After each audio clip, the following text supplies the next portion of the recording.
This mom did not think twice about it. When given the choice, she sent her two youngest daughters back to school. With my girls, I feel like they just needed to go back to school. They needed to be with other kids. With my daughter, she was very lonely. She would mention that to me a lot, like I feel alone. My little one, imagine, 6 years old, can't go out anywhere.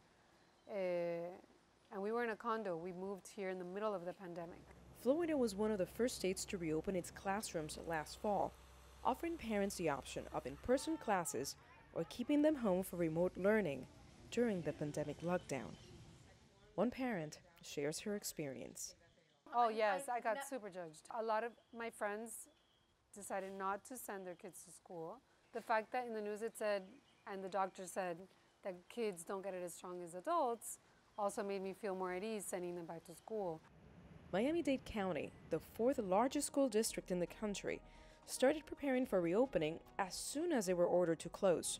Their goal was to provide a smart and safe process for reopening schools.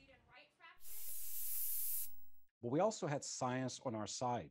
Look, Dr. Fauci and many other experts, including epidemiologists as well as pediatricians, have contended for a long time.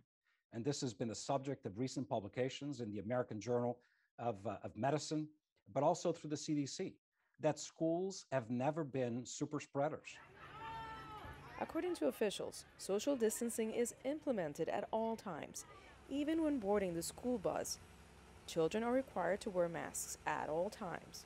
If there's an outbreak, those infected and their classmates have to quarantine until they're cleared.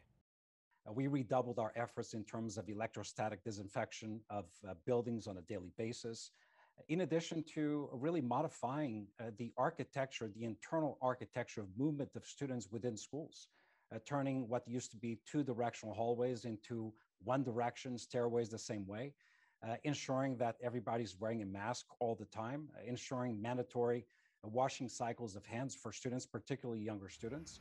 As a result, more students are returning for in-person instruction.